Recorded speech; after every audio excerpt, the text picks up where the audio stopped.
The title was A Poem for Spring. The fuller title was From a Dark Place. So kind of prepare yourselves. Begins with a poem that I've had varying relationships with. I didn't like it the first time I read it. It's grown on me over time. It's by Wordsworth. I heard 1,000 blended notes while in a grove I sat reclined, in that sweet mood when pleasant thoughts bring sad thoughts to the mind. To her fair works did nature link the human soul that through me ran, and much it grieved my heart to think what man had made of man. Through primrose tufts and that green bower, the periwinkle trailed its wreaths, and 'tis my faith that every flower enjoys the air it breathes. The birds around me hopped and played, their thoughts I cannot measure, but the least motion which they made, it seemed a thrill of pleasure. The budding twigs spread out their fan to catch the breezy air, and I must think, do all I can, that there was pleasure there. If this belief from heaven be sent, if such be nature's holy plan, have I not reason to lament what man has made of man? So you see, spring has always been a two-edged sword for me. On the one hand, today is Valentine's Day and the beginning of the spring festivals of hope leading to Easter and the triumph of life over death. Valentine's Day, as you may know, is the festival of not one, but two third-century martyrs, both named St. Valentine. It is really not known to this day why it's associated with lovers. It may derive from an old pagan festival about this time of year, or it may have been inspired by the belief that birds mate on this day. That was the belief in 496 CE. At least one of the two saints was promoted for his crushing of the Arian, that is, early proto-Unitarian heresy. The U.S. Greeting Card Association estimates that approximately 1 billion Valentines are sent each year worldwide, making the day the second largest Christmas card-sending holiday of the year, just behind, of course, Christmas.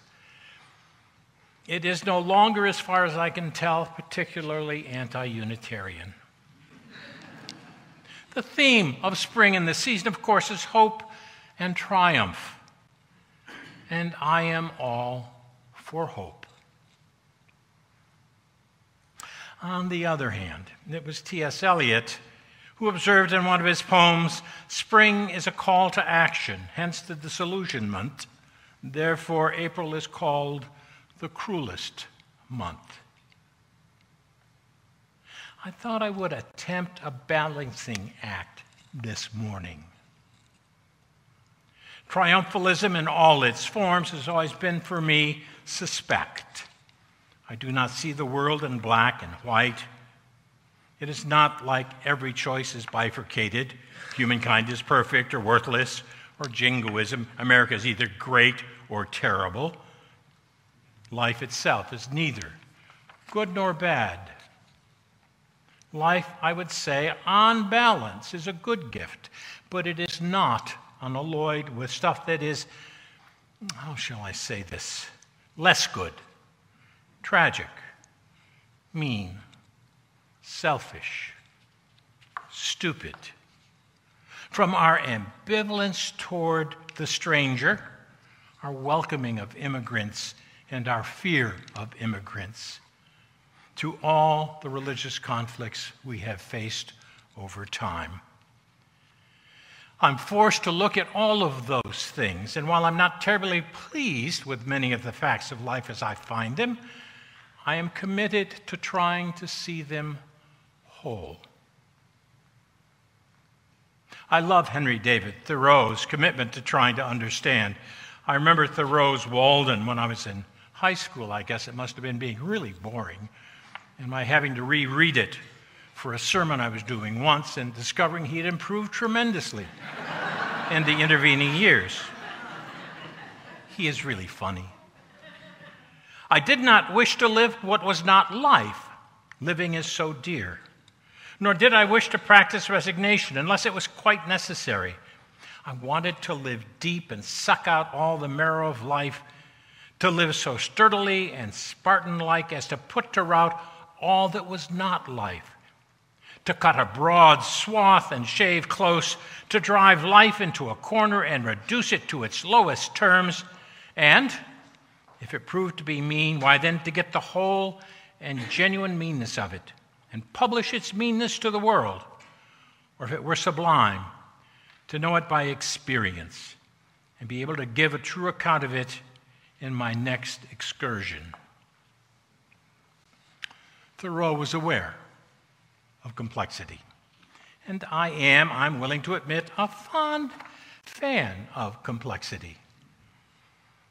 It struck me as absolutely true when I first read, for every problem there's a simple solution that is obvious, easy, and wrong.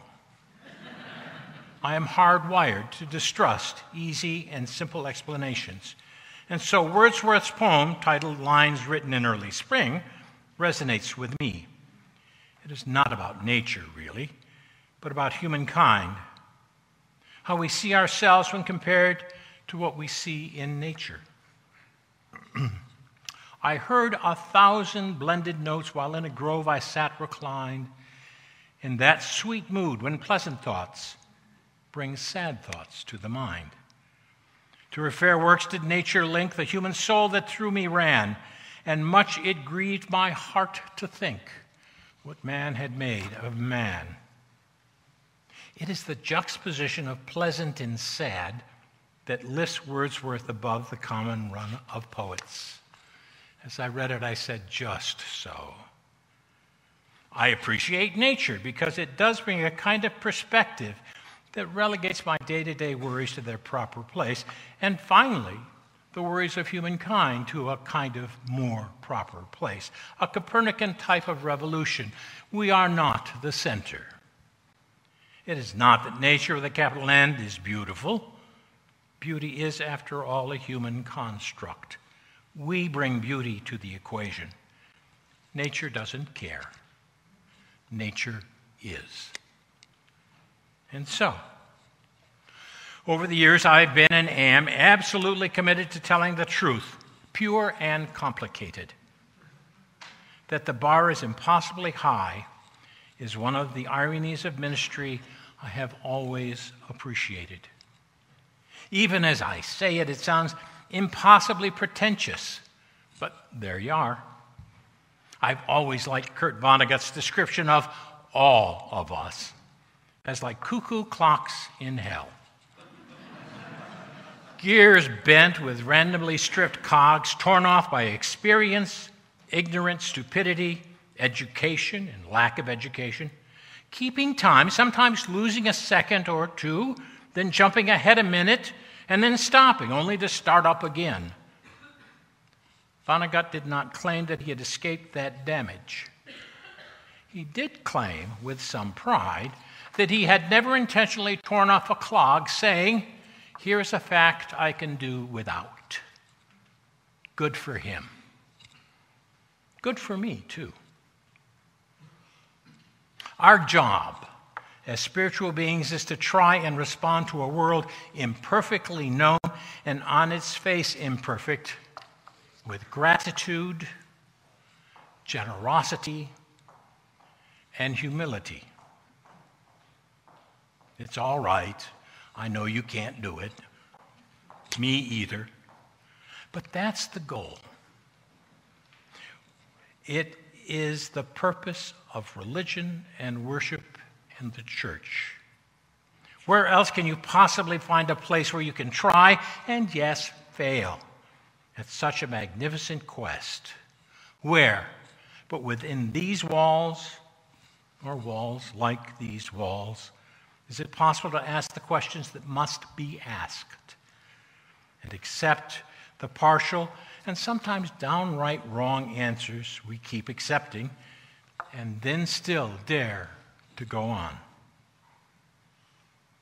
Joseph Heller, in Catch-22, described my dilemma as a religious person to a T. The dilemma of the skeptic, unable to accept solutions to problems he was unwilling to dismiss as unsolvable. He was never without misery and never without hope. I'd end with this. What is an appropriate response to a complex, known and unknowable world? For me, it starts with these three: laughter, love, and style.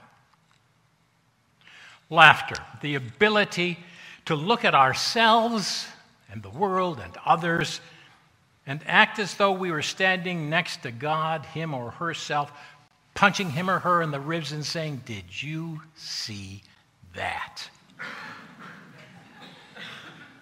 Love, the willingness to invest in something beyond mere self. For me, liberal religion in its flawed institutional form, called Unitarian Universalism, among other things, you can pick what you wish, and style, the manner in which one greets inevitable defeat. Amen.